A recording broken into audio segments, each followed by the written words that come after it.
안녕하세요, 예수와 친구들. 10월 11일 화요일 매일 묵상 시작하겠습니다. 오늘 말씀은 사무엘하 14장 21절부터 33절 말씀까지입니다. 왕이 요압에게 이르되 내가 이 일을 허락하였으니 가서 청년 압살롬을 데려오라 하니라.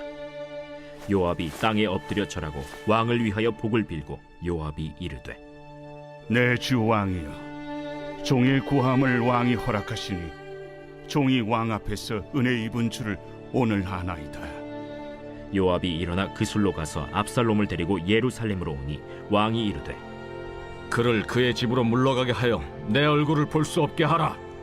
압살롬이 자기 집으로 돌아가고 왕의 얼굴을 보지 못하니라.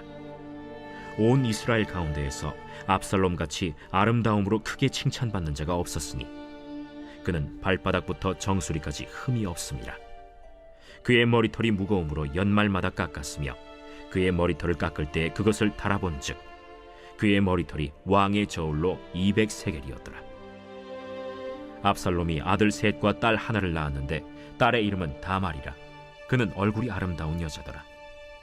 압살롬이 이태 동안 예루살렘에 있으되 왕의 얼굴을 보지 못하였으므로 압살롬이 요압을 왕께 보내려 하여 압살롬이 요압에게 사람을 보내 부르되 그에게 오지 아니하고 또다시 그에게 보내되 오지 아니하는지라. 압살롬이 자기의 종들에게 이르되 보라, 요압의 밭이 내 밭 근처에 있고 거기 보리가 있으니 가서 불을 지르라. 압살롬의 종들이 그 밭에 불을 질렀더니 요압이 일어나 압살롬의 집으로 가서 그에게 이르되 어찌하여 네 종들이 내 밭에 불을 질렀느냐? 내가 일찍이 사람을 내게 보내 너를 이리로 오라고 청한 것은 내가 너를 왕께 보내 아뢰게 하기를 어찌하여 내가 그 술에서 돌아오게 되었나이까? 이때까지 거기에 있는 것이 내게 나았으리이다 하려 함이로라. 이제는 내가 나로 하여금 왕의 얼굴을 볼 수 있게 하라. 내가 만일 죄가 있으면 왕이 나를 죽이시는 것이 옳으니라 하는지라.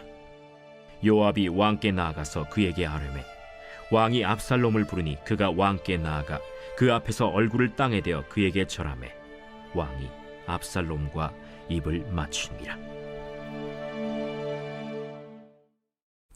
아멘. 네, 요압의 도움으로 다시 이스라엘로 돌아온 압살롬은 아버지를 다시 만날 수 있을 거라 생각했죠. 그런데 그렇지 못합니다. 다윗은 압살롬을 만나주지 않았어요. 아마도 압살롬은 굉장히 실망했을 거예요. 그런데 다윗의 입장에서는 이 아들을 혼낼 용기가 없었던 것 같아요. 잘못한 것을 혼내야 하는데 자기도 비슷한 잘못을 했었죠. 이 밧세바와의 잘못이 있었기 때문에 자기가 이 압살롬을 혼내는 것이 사실 용기가 나지 않았던 것 같아요.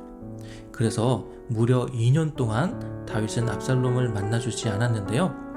이 압살롬도 더 이상은 안 되겠다 싶었는지 요압 장군에게 도움을 요청합니다.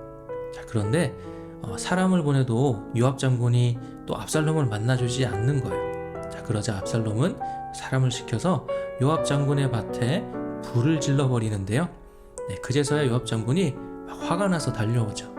자, 이런 모습을 보면 압살롬은 자기 목적을 이루기 위해서는 무엇이든지 하는 아주 무서운 사람인 것 같아요.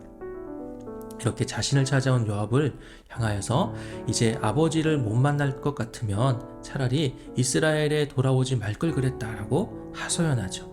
자, 그러면서 내게 남은 죄가 있다면 차라리 나를 왕께서 죽이시는 게 낫다라고 이렇게 이야기하는데요.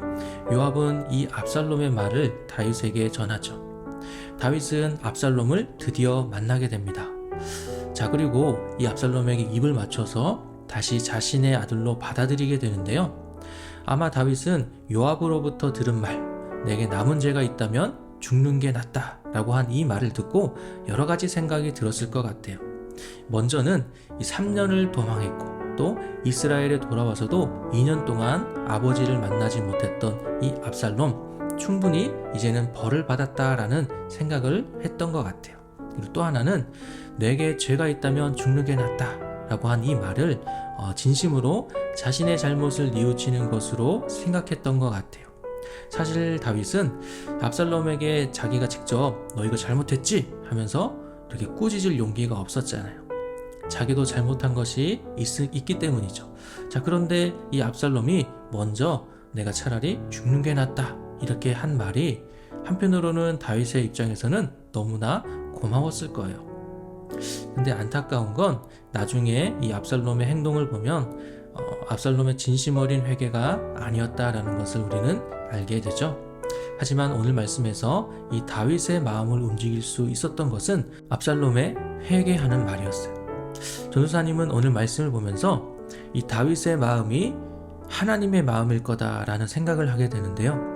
너무나 큰 죄를 지었지만 회개하는 압살롬의 말을 통하여서 다윗의 마음이 움직인 것처럼 우리의 회개에 마음을 움직이시고 용서하시는 하나님, 자, 이런 하나님을 생각해 보게 됐어요. 자, 그런데요, 우리는 이 회개하는 일에 너무나 게을러요. 심지어 하나님은 우리의 죄를 위해서 하나밖에 없는 아들도 주셨는데 우리는 그럼에도 회개하기를 게을리해요. 자, 오늘 말씀을 보면서요, 우리의 회개를 너무나 기뻐하실 하나님을 생각해 보면 좋겠습니다. 그리고 회개를 게을리하지 않는 우리 친구들이 되기를 소망합니다. 오늘 말씀은 여기까지고요. 내일 다시 만나도록 하겠습니다. 안녕.